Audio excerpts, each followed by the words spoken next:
नमस्कार दोस्तों, जय श्री राम। स्वागत है आप सभी का हमारे YouTube चैनल पे। महाभारत के युद्ध में कर्ण और अर्जुन आमने सामने लड़े थे। कर्ण के पास परशुराम द्वारा दिया गया विजय धनुष था तो अर्जुन के पास मायासुर द्वारा दिया गया गांडीव धनुष था। दोनों के ही तर्कस में सभी तरह के दिव्य अस्त्र थे, लेकिन कहते हैं कि कर्ण का धनुष अर्जुन के धनुष से कई गुना ज्यादा बेहतर था। ऐसा क्या था कर्ण के धनुष में, आइए जानते हैं रहस्य। उससे पहले अगर आप हमारे चैनल पे नए हैं तो कृपया करके चैनल को सब्सक्राइब कर लें, साथ ही बेल आइकन को भी प्रेस कर लें, जिससे हमारी आने वाली वीडियो आप तक सबसे पहले पहुंचे। आइए कहानी को विस्तार पूर्वक जानते हैं। सबसे पहले हम आपको बताते चले कि गांडीव धनुष अर्जुन के पास कैसे आया और इसे किस तरह बनाया गया। इस संबंध में 2-3 तरह की कथाएं प्रचलित हैं। कहते हैं कि दधीचि ऋषि की हड्डी से यह धनुष बनाया गया था, जबकि एक अन्य कथा के अनुसार यह कण्व ऋषि की तपस्या के दौरान शरीर पर दिमक द्वारा बॉबी बना दिए जाने के बाद उस बॉबी में सुंदर और गठीले बांस उग गए थे। जब कव्य ऋषि की तपस्या पूर्ण हुई तो ब्रह्मा जी की सलाह पर उस बांस से 3 धनुष बनाए गए। पहला बनाया गया पिनाक, सारंग और गांडीव। गांडीव धनुष वरुण देव के पास था, जिसे उन्होंने अग्निदेव को दे दिया था। अग्निदेव ने अर्जुन को दे दिया था। जबकि एक दूसरी कथा के अनुसार खांडव वन में इंद्रप्रस्थ बनाने के दौरान यह धनुष मायासुर ने अर्जुन को देते हुए इसका इतिहास बताया था। यह दिव्य था। जो भी हो, यह धनुष इसका तर्कस चमत्कारिक था या फिर ये कहें कि ये दिव्य था। अर्जुन के धनुष के टंकार से पूरा युद्ध क्षेत्र गूंज उठता था। रथ पर सवार कृष्ण और अर्जुन को देखने के लिए देवता भी स्वर्ग से उतर गए थे। इस धनुष का तर्कस अक्षय था।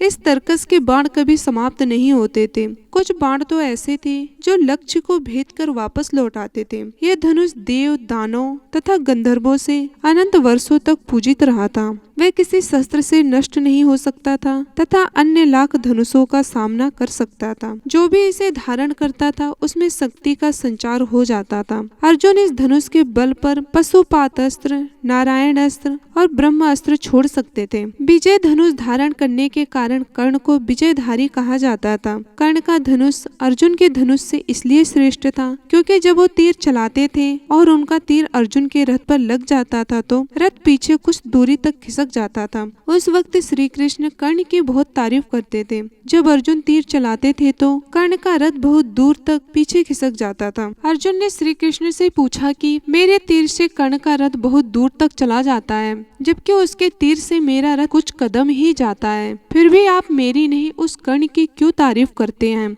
इस सवाल के जवाब में श्री कृष्ण कहते हैं कि तुम्हारे रथ पर हनुमान जी स्वयं विराजमान है और मैं भी बैठा हूँ, फिर भी कर्ण के तीर में इतनी क्षमता है कि वह हमारे रथ को कुछ कदम पीछे धकेल देता है। सोचो यदि हनुमान जी और मैं इस रथ से उतर जाए तो क्या होगा। अर्जुन उनकी बात को समझ जाते हैं। कृष्ण ने यह भी कहा कि जब तक कर्ण के हाथ में उसका विजय धनुष है तब तक तीनों लोगों के योद्धा एक साथ मिलकर भी कर्ण को नहीं हरा सकते हैं। कर्ण के धनुष में ऐसी खूबियां थी जो अर्जुन के गांडीव धनुष में नहीं था। विजय एक ऐसा धनुष था कि किसी भी प्रकार के अस्त्र या शस्त्र से खंडित नहीं हो सकता था। इससे तीर छूटते ही भयानक ध्वनि उत्पन्न होती थी। कहते हैं कि कर्ण का विजय धनुष मंत्रों से इस प्रकार अभिमंत्रित था कि वह जिस भी योद्धा के हाथ में होता था उस योद्धा के चारों तरफ एक ऐसा अभेद घेरा बना देता था जिसे भगवान शिव का पशुपात भी भेद नहीं सकता था। मंत्रों से अभिमंत्रित होने के कारण उस विजय धनुष पर जिस भी बाण को रखकर चलाया जाता था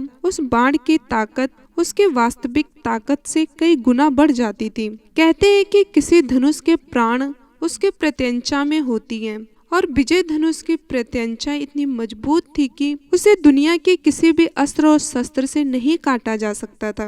कहते हैं कि इस धनुष का निर्माण विश्वकर्मा जी ने तारकासुर राक्षस के 3 पुत्रों की नगरी त्रिपुरा का विनाश करने के लिए किया था। इसी धनुष से भगवान शिव ने अपना पशुपात अस्त्र चलाकर 3 नगरियों को एक साथ ध्वस्त कर दिया था। उन तीनों असुरों की नगरी को विनाश के बाद भगवान शिव ने इस विजय धनुष को देवराज इंद्र को दे दिया था। देवराज इंद्र ने इस अद्भुत और शक्तिशाली धनुष से कई बार युद्ध में असुरों और राक्षसों का विनाश किया था। बाद में परशुराम ने हयवंशी क्षत्रियों के विनाश के लिए भगवान शंकर की तपस्या कर उनसे यह धनुष मांगा तो भगवान शंकर ने इस धनुष को इंद्र से लेकर परशुराम को दिया था। फिर जब कर्ण ने झूठ बोलकर भगवान परशुराम के यहाँ धनुर्विद्या और ब्रह्मास्त्र चलाने की शिक्षा ली और जब परशुराम को इसका पता चला तो उन्होंने कहा कि जब वक्त पड़ेगा तब तो यह विद्या भूल जाएगा। फिर बाद में परशुराम को दया आई तो उन्होंने यह विजय धनुष देकर आशीर्वाद भी दिया था कि तुम्हारी अमिट प्रसिद्धि रहेगी। कर्ण को महाभारत में तब तक नहीं मारा जा सकता था जब तक कि उसके हाथों में वह धनुष था। कहते हैं कि महाभारत युद्ध के 17वें दिन जब कर्ण कौरवों की सेना का सेनापति था तब उसने अर्जुन से युद्ध करने के लिए पहली बार अपना विजय धनुष हाथ में उठाया था। कर्ण और अर्जुन का भयानक युद्ध हुआ, लेकिन युद्ध का कोई परिणाम नहीं निकल रहा था, बल्कि अर्जुन के सारे प्रयास विफल होते जा रहे थे। ऐसे में श्री कृष्ण ने एक कीचड़ भरे गड्ढे की ओर अपना रथ मोड़ दिया। कर्ण के सारथी शल्य ने भी अपना रथ उस रथ के पीछे पीछे चला दिया। कर्ण के रथों को वह कीचड़ का गड्ढा नहीं दिखाई दिया और उसका रथ उस गड्ढे में फंस गया। तब कर्ण अपने धनुष को रथ में ही छोड़कर गड्ढे में फंसे रथ के पहियों को निकालने लगे। बस यही वक्त था जब श्री कृष्ण के कहने पर अर्जुन ने निहत्थे कर्ण पर तीर चला दिया। भगवान श्री कृष्ण इस बात को जानते थे कि यदि यह मौका चूके तो फिर अर्जुन को बचाना मुश्किल होगा, इसलिए उन्होंने यह कठिन फैसला तुरंत ही लिया जो कि युद्ध के नियमों के विरुद्ध था।